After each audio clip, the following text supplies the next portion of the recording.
Mendaki Tangga yang Salah karya Eric Barker, bab 2 bagian 4. Aturan 1. Memilih kolam yang tepat. Jangan pindah ke Moldova secara harfiah ataupun simbolis. Ketika saya menanyakan nasihat terbaik yang ia berikan kepada mahasiswanya, Bob Staten, seorang profesor di Stanford Graduate School of Business, berkata,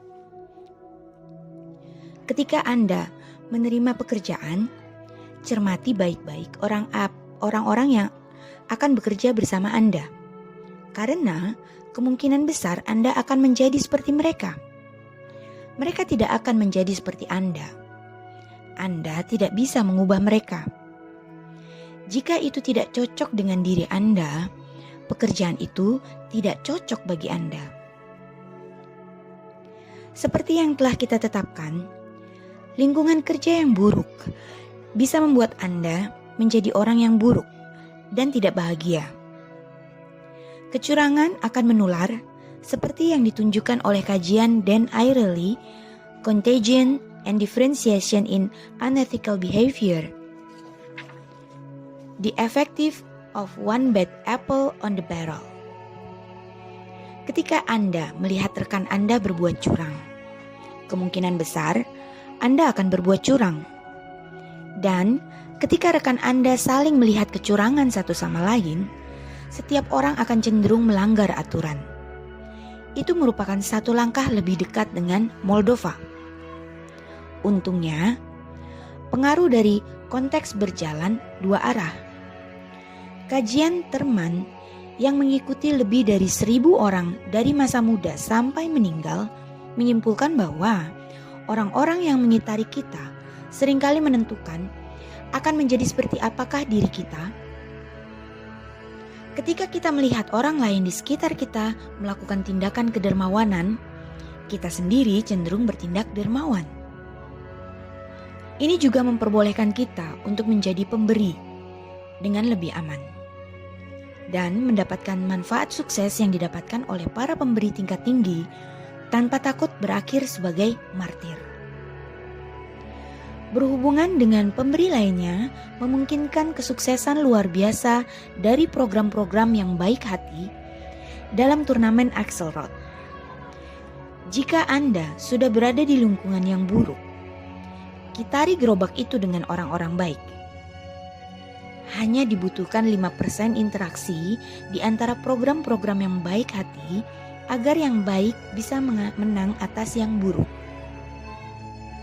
Mungkin itu tidak bisa diterjemahkan secara sempurna ke dalam dunia sehari-hari, tetapi jelas ada sebuah titik jungkit. Memilih kolam yang benar bahkan bisa menolong Anda untuk mendapatkan keuntungan yang didapatkan oleh orang brengsek. Menjilat atasan bukanlah tindakan yang tidak bermoral atau tidak enak jika bos adalah seseorang yang benar-benar Anda hormati. Di wawancara kerja berikutnya, temukan siapa atasan Anda. Mintalah untuk bicara dengannya dan lakukan beberapa penelitian tentang dia. Kajian-kajian menunjukkan bahwa bos Anda mempunyai efek yang lebih besar pada kebahagiaan dan kesuksesan Anda dibandingkan perusahaan pada umumnya. Aturan 2. Bekerja sama terlebih dahulu.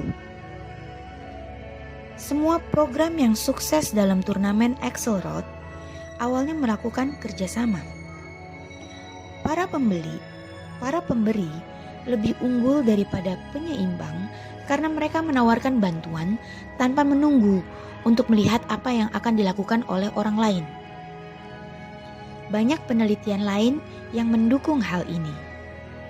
Robert Cialdini mengatakan bahwa menjadi orang pertama yang menawarkan bantuan adalah kunci untuk menumbuhkan perasaan timbal balik, yang merupakan salah satu batu landasan dari persuasi dan pengambilan hati. Ketika Deepak Malhotra dari Harvard Business School mengajar tentang negosiasi, hal pertama yang ia katakan bukanlah tampillah seperti orang yang keras atau tunjukkan kepada pihak lain bahwa Anda serius. Anjuran nomor satunya adalah mereka perlu menyukai Anda. Ini tidak berarti Anda perlu memberi $20 kepada setiap orang yang Anda temui. Kebaikan bisa sangat sederhana.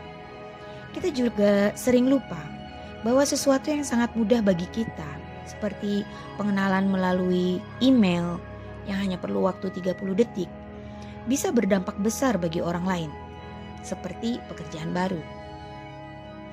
Melakukan kebaikan yang kecil dan cepat untuk rekan baru akan memberitahu kepada para pemberi lain bahwa Anda adalah seorang pemberi dan Anda bisa mendapat perlindungan dari para penyeimbang. Ayolah, kirimlah keranjang hadiah kepada tahanan baru.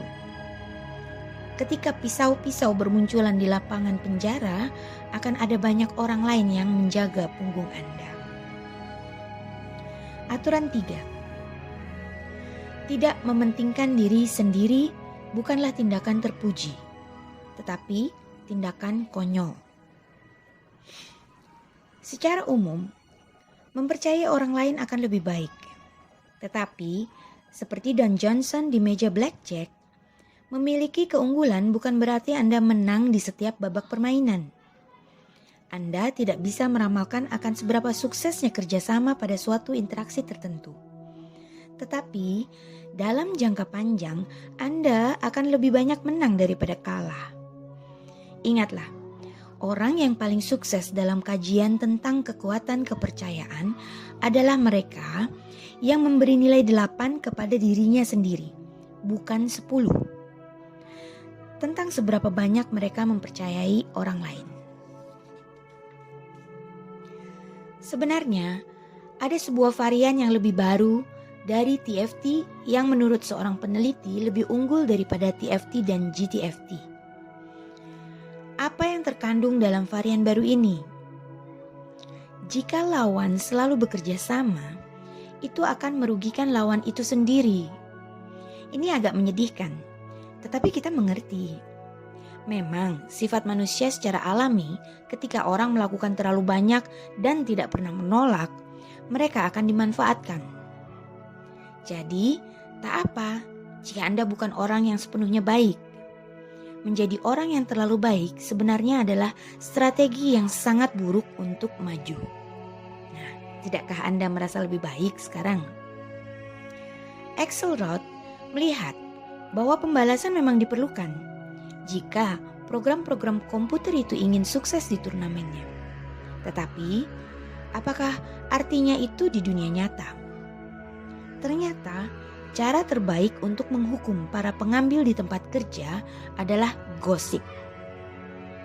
Memperingatkan orang lain tentang pengambil akan membuat Anda merasa lebih baik dan bisa membantu mencegah perilaku yang buruk.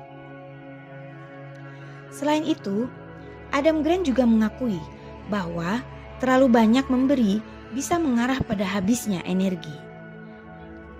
2 jam seminggu untuk menolong orang lain sudahlah cukup untuk mendapat manfaat maksimal. Jadi, Anda tidak perlu merasa bersalah atau menjadikan diri sebagai martir. Dan tidak ada alasan untuk mengatakan bahwa Anda tidak punya waktu untuk menolong orang lain. Aturan 4. Bekerja keras, tetapi pastikan kerja keras itu dilihat orang. Apa pelajaran yang bisa Anda petik dari orang brengsek tanpa harus menjadi orang brengsek? Suatu tren yang umum di seluruh penelitian adalah orang brengsek itu tidak takut untuk sedikit mendesak. Mereka mempromosikan dirinya. Mereka bernegosiasi. Mereka membuat dirinya terlihat. Ini bisa dilakukan tanpa harus menjadi orang brengsek. Mungkin Anda tidak akan mendapatkan segala sesuatu yang didapatkan oleh orang brengsek. Tetapi Anda bisa mendapat manfaat dari membawa diri Anda kepada orang-orang dan tanpa kehilangan jiwa Anda. Anda memang perlu terlihat. Bos Anda perlu menyukai Anda. Ini bukan bukti dari dunia yang tidak punya hati. Ini hanyalah sifat manusia. Kerja keras tidak akan berbuah jika bos Anda tidak mengetahui kepada siapa ia harus memberi penghargaan. Apakah Anda mengharapkan sebuah produk yang hebat bisa terjual tanpa pemasaran? Mungkin tidak. Jadi, apa keseimbangan yang baik? Setiap hari Jumat, kirimkanlah email kepada bos Anda yang merangkum pencapaian-pencapaian Anda pada minggu itu. Tidak harus heboh, tetapi dengan ringkas menceritakan pekerjaan bagus yang telah Anda lakukan. Mungkin Anda pikir mereka sudah mengetahui apa yang Anda lakukan, tetapi mereka adalah orang sibuk. Mereka mempunyai masalahnya sendiri. Mereka akan menghargai laporan Anda dan mulai mengaitkan Anda dengan hal-hal yang bagus yang mereka dengar, tentu saja dari diri Anda sendiri. Dan ketika tiba waktunya untuk merundingkan kenaikan gaji atau memperbarui resume, Anda cukup mengulas kembali email yang telah Anda kirimkan sebagai pengingat mengapa Anda adalah karyawan yang baik. Aturan 5. Berpikir jangka panjang dan membuat orang lain berpikir jangka panjang.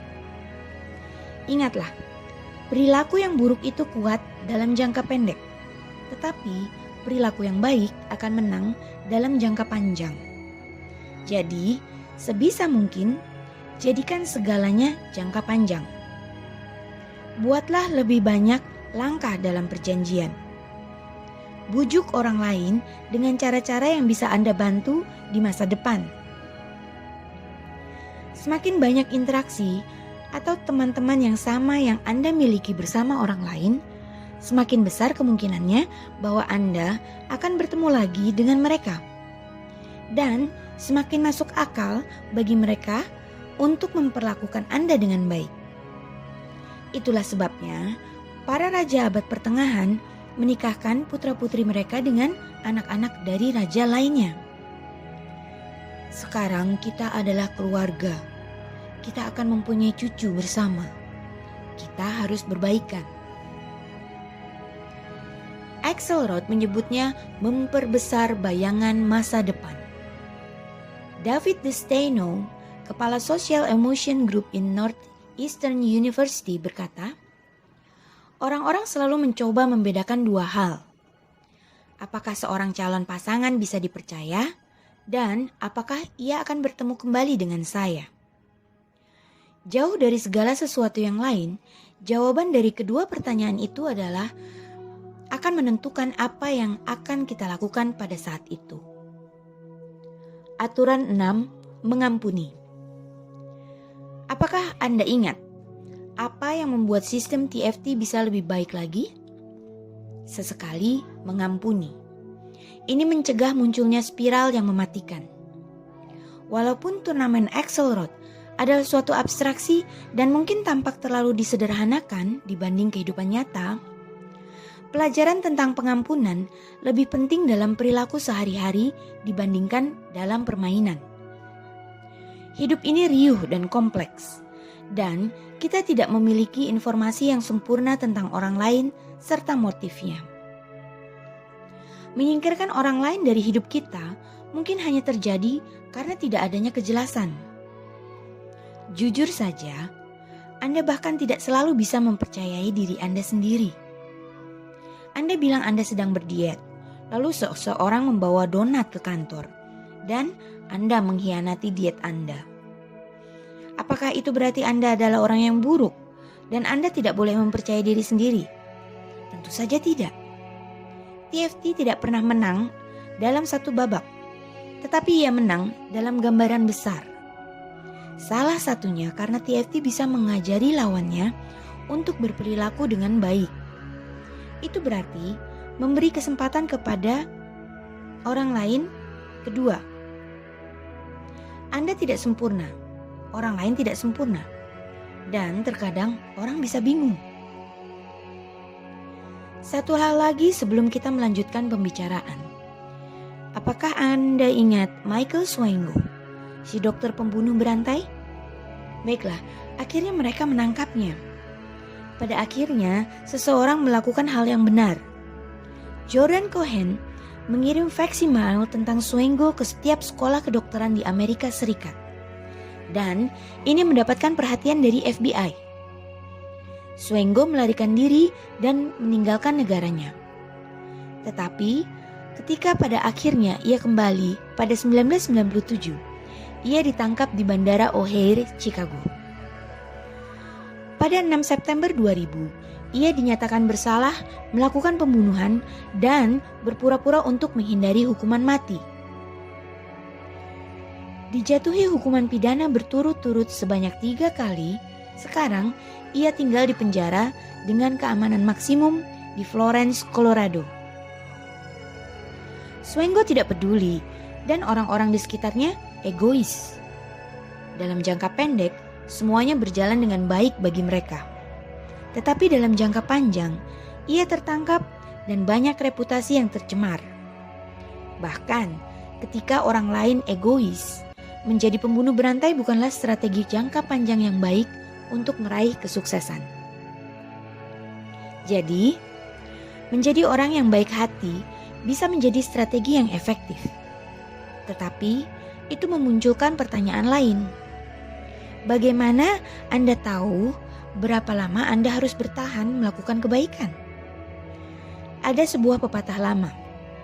Orang yang menyerah tidak pernah menang, dan pemenang tidak pernah menyerah. Tetapi, apakah itu benar? Kita semua pasti mengenal seseorang yang menyia-nyiakan waktu bertahun-tahun untuk sesuatu yang tidak akan pernah terjadi. Dan kita semua pernah menyerah terlalu cepat dan menyesal tidak bertahan melewati saat-saat yang sulit. Jadi, apa yang lebih masuk akal, bertekun atau menyerah? Bagaimana Anda tahu kapan harus berhenti dan kapan harus bertahan? Mari kita pikirkan hal itu di bab selanjutnya. Bersambung ke bab 3.